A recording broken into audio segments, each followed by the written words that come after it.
So we set up the bar on the outside, that way when you're pulling on it, it's an extra little spot. I'd rather you do this kind of a spot relative to somebody spotting you. For me. Come back over here. Look how far back he is here. This is beautiful.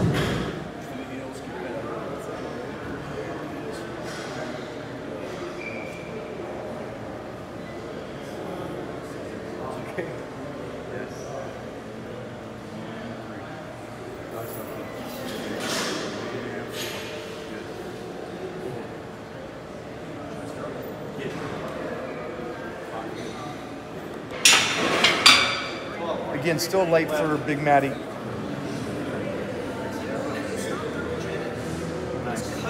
See him reverse out of that? There's no explosion. It's nice and slow, controlled, beautiful. Nice.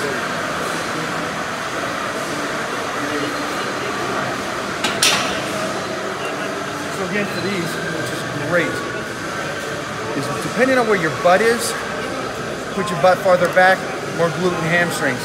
Because you're spotting yourself and where you want to put yourself or the weight of the bar, I'm actually going to push it forward, which wouldn't be perfect form in a sense of a squat. But what it's going to isolate is more of a sissy squat in a sense, more of the teardrop of the leg.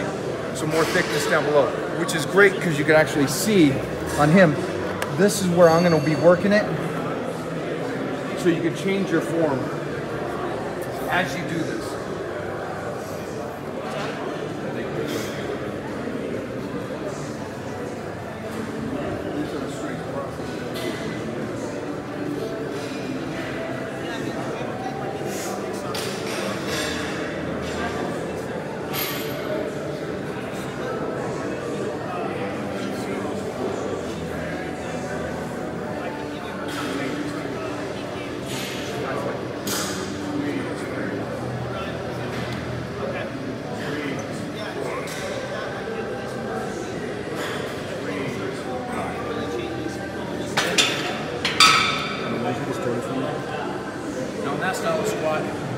Mike's doing, in my opinion, is coming from a powerlifting background.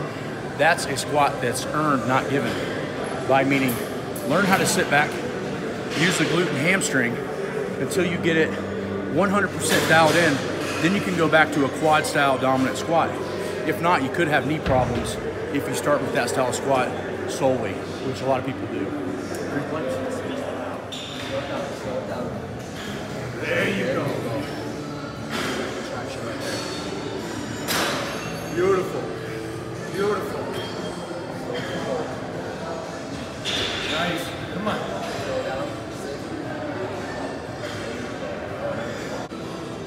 So, as you're going to see now, Mike has taken off his shoes with a slight heel and went completely barefoot. There's two things that this is going to accomplish. One, he's going to have to use a little bit more hamstring and a little bit more glute on this squat. He's also going to have more ankle mobility. So don't think you need to go buy a $200 pair of Olympic shoes with a heel. You actually want to get really good barefoot so that way you can use a little more hamstring, a little more glute, and make the squat a little bit more of a posterior chain movement. The higher the heel, the more the knee's going to work, which is good for some things in isolation, but for most people, you need to learn to develop a hip dominant squat at least first. We're going to try to teach you guys, that's just what we're doing, but why we're doing it. And actually, I would talk to my young self, and when I'm saying my young self, my 16, 17, 18-year-old self, and say, slow down. I get that you can squat this, but try to come down and change it. Yeah. And our late great friend would always talk about slowing eccentrics and not putting max power into the bar all the time. So you could actually develop higher strength, because if we put max speed into this, we can make it much lighter. But if we train at a different speed range, which is what nobody thinks about, changing the tempo of the movement, slowing it down, taking away the tendon stretch reflex, now you got to exercise and smash and muscle. Do you want to tell them who you're speaking of? Charles Poliquin. Yeah. Yeah. So give a shout out. He just passed away. Yeah. Read up on something he just said, which is great, is speed, power. If we move through this thing fast and fucking, excuse my, bleep that. If we move through this fast and just hardest core, boom, this is easy for us. And I know that, I think everybody out there wants to do that every time they want to work out. Yeah. And we're gonna try to teach you guys, that's just what we're doing, but why we're doing it. And actually, I would talk to my young self, and when I'm saying my young self, my 16, 17, 18-year-old self, and say, slow down. I get that you can squat this, but try to come down and change it. Yeah. And our late great friend would always talk about slowing eccentrics and not putting max power into the bar all the time, so you could actually develop higher strength. Because if we put max speed into this, we can make it much lighter. But if we train at a different speed range, which is what nobody thinks about, changing the tempo of the movement, slowing it down, taking away the tendon stretch reflex, now you got to exercise and smash and muscle. Do you want to tell them who you're speaking of? Charles Poliquin. Yeah. Yeah. So give a shout out. He just passed away. Yeah. Read up on a lot of his information and what he discovered. Yeah. Brilliant guy. A lot of what he brought back to me in the last few years was I had a heavy day and I had a speed day, but I never put tempos in it. So what I started doing is 3s and 5s and slowing the eccentric phase down where I could not use my power, which I'm really good at. And when I brought it back, I was way stronger. Yeah. So again, guys, changing up. A good day to do this is for you guys if you're dieted down, you're tired, you're depleted. Okay, then throw this in there. There's always going to be a give and a take. So watch this now. 500 for him is nothing, but it's the way he's performing the 500, which is something. All right, let's go.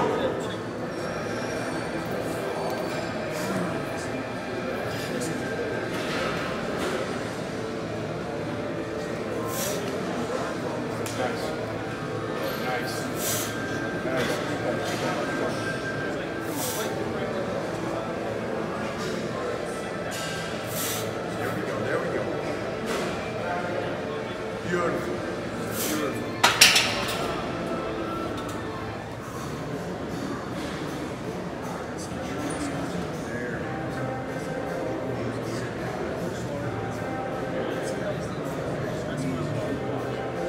There. 2. Now you guys can see how slow it's going. Push it out. Squeeze. 3. Come on. Push it out. Squeeze. 4. Good. Push it out. Squeeze. 5. Good. You basically just made 500, and I've done these kind of weights before, as hard as 700. Just by slowing it down and making it to where you can't use any pop. Oh man, easy way. Easy way. Come on. Easy way. Nice. Look at that. Beautiful. Beautiful. Beautiful. There you go. Make it hard. Nice. Yeah. Perfect. Squeeze out. Nice. All right. So this is the last set of the squats we're going to do today. These are originally designed, or I first saw Fred Hatfield doing them. But what we're doing is slowing the eccentric down. This is a little over 500 pounds. So Mike's going to control this on the way up, on the way down, and off the box. Trying not to use any power. It's just smooth. There's no speed on this. There you go. Is that it? Squeeze. There it is. Looks like you're on stage. Push those knee out. Down, You're showing off your legs. Squeeze at the top. Squeeze at the top. Squeeze at the top. Good. Keep squeezing. Keep squeezing. There it is. Good. Hey Mike, you know what would be good for video? So we're going to show you the difference on speed. The way we're doing it is basically for you guys that are wanting to develop that muscle at the same time. If you're just worried about strength, I'll go either way with it. I recommend doing it this way, both ways. for both aspects of it, strength and power and muscle. But watch the speed of this now.